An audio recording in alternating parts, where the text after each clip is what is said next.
अस्सलाम वालेकुम। मेरा नाम है गुलाम अब्बास और आप देख रहे हैं अब्बास केमिस्ट्री। आज इक्विलिब्रियम लेक्चर नंबर 3 में हम लॉ ऑफ मास सेक्शन को डिस्कस करने जाएंगे और उसकी derivation equilibrium constant. Law of mass section Goldberg और वेग ने दिया था और ये लॉ बताता है कि अगर कोई भी केमिकल रिएक्शन हम सपोज करते हैं कि A प्लस B, ये एक रिवर्सिबल रिएक्शन है।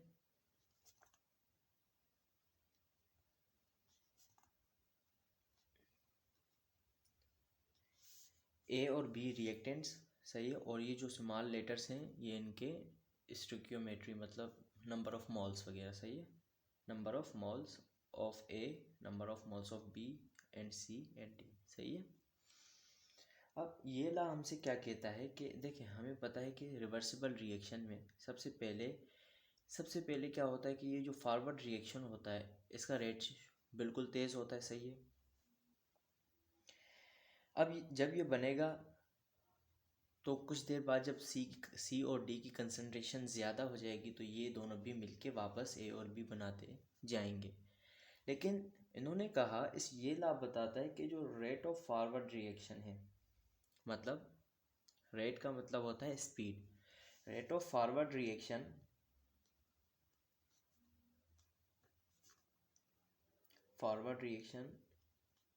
Is directly proportional to the active masses of.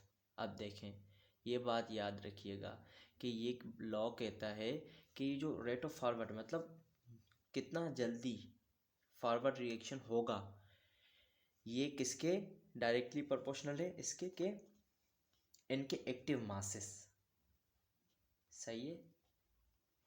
ये एक नई टर्म है एक्टिव मासेस। और ये जो इनकी पावर है, सॉरी इनकी स्टोइकियोमेट्री है, ये इनकी पावर में आ जाएगी, सही। अब ये जो ब्रैकेट में ये बंद करके दिखा रहा है ये बता रहा है एक्टिव मास। एक्टिव मास एक नई न्यू टर्म है बिल्कुल। एक्टिव मास का मतलब होता है वो मास जो कि रिएक्शन में पार्टिसिपेट करता है, सही है। अब ये बात आप याद रखिएगा, रेट ऑफ फॉरवर्ड रिएक्शन ये किसके डायरेक्टली प्रोपोर्शनल है, इनके एक्टिव मासेस।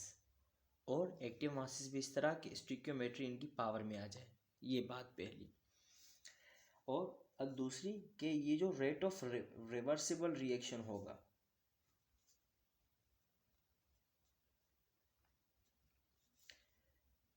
इसका रेट भी किसके डायरेक्टली प्रोपोर्शनल होगा, इन दोनों के एक्टिव मासेस मतलब सी और डी के एक्टिव मासेस।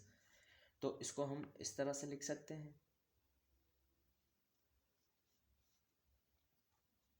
सी और ये डी, और इनकी नंबर ऑफ मॉल्स इनकी पावर में आ जाएंगे। ओके, अब आपने ये बात याद रखनी है, ये इस लॉ की स्टेटमेंट बिल्कुल यही है, सही है। अब एक बात याद रखें कि जब हम ये प्रोपोर्शनलिटी का साइन हटाएंगे तो क्या आएगा, ये मैं इधर ही इसे शो करता हूँ कि is equal to rate of forward reaction is equal to, मतलब आप समझें कि मैं प्रोपोर्शनलिटी की साइन हटा रहा हूँ तो कांस्टेंट आएगा, सही है। कांस्टेंट कौन सा आएगा, उस कांस्टेंट को इन्होंने नाम दिया कि ये कांस्टेंट है फॉरवर्ड रिएक्शन का, सही है। कोई भी नंबर और ये जो रेट ऑफ रिवर्सिबल रिएक्शन है ये किसके बराबर हो जाएगा, प्रोपोर्शनलिटी की साइन हटाएंगे तो कांस्टेंट आएगा, सही है। तो वो कौन सा कांस्टेंट होगा, उस कांस्टेंट को हम कहेंगे कि ये बैकवर्ड रिएक्शन, या आर लिख लें, स्मॉल आर, सही है। और active masses of C and D. So अब हमें पता है कि जब इक्विलिब्रियम आएगा, सही है, at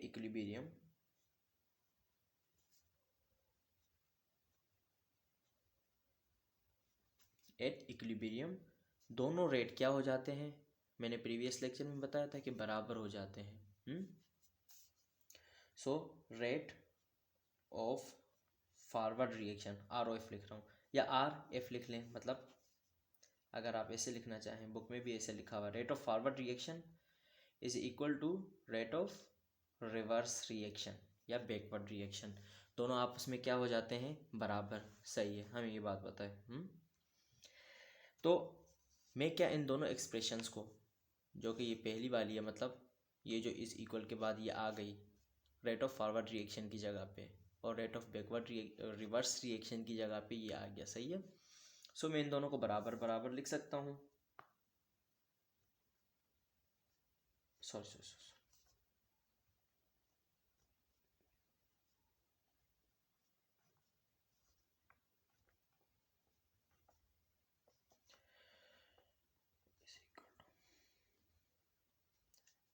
constant of reverse reaction C into, सही है।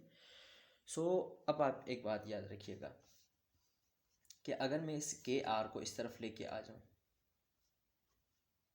तो ये इधर मल्टीप्लाई से डिवाइड करेगा, इधर मल्टीप्लाई तो इधर डिवाइड से। ये आपको रूल्स पता होंगे बेसिक मैथमेटिक्स के।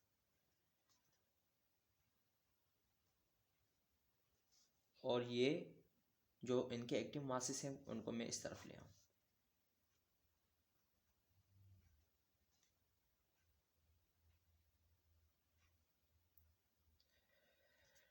अब देखें, अगरचे ये दो कोई वैल्यू होगी ना, जब भी हम इनको डिवाइड करेंगे तो इधर भी कोई नंबर होगा, इधर भी कोई नंबर होगा। ये मैंने बताया था कि ये कांस्टेंट है।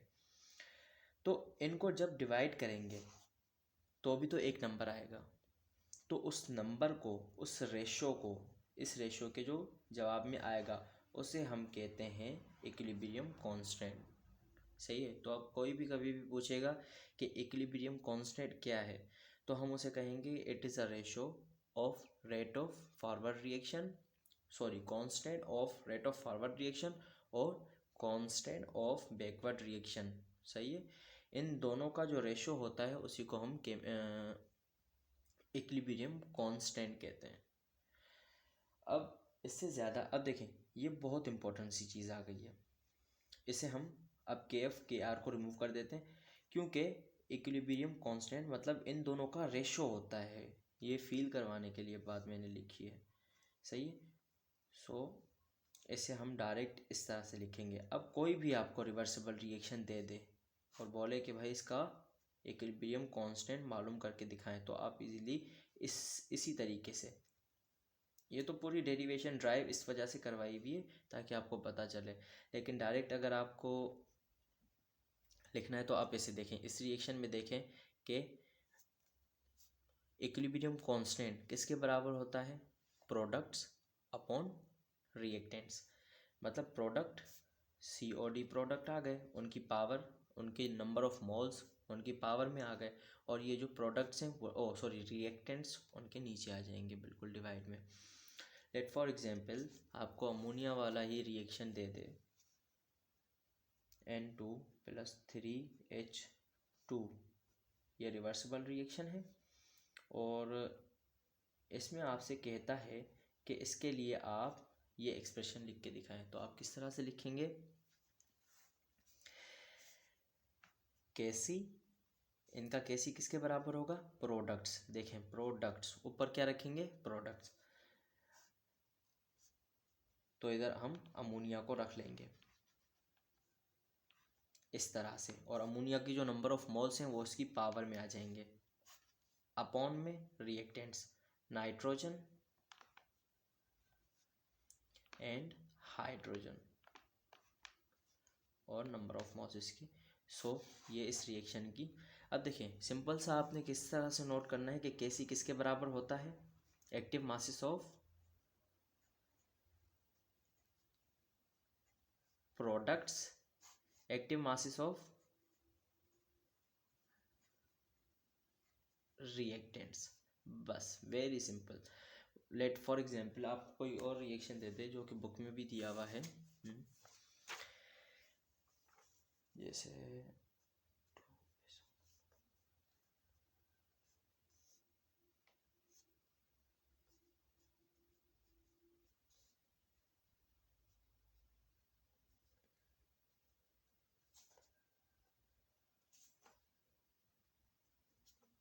ये रिएक्शन देते और बोले इसके लिए केसी की एक्सप्रेशन लिखें, तो आप किस तरह से लिखेंगे? केसी, आपको पता है कि products upon reactants, products SO3 है और उसकी पावर स्क्वायर हो जाएगा, ये 2 ऊपर। इसी तरह से रिएक्टेंट्स में इसके नंबर ऑफ मोल्स कितने हैं? 2, तो 2। ऑक्सीजन और इसके आगे क्या पावर है? कुछ भी नहीं, 1 है। 1 है तो 1 लिखेंगे, लिख लिया करें, कोई बात नहीं है। इसमें भी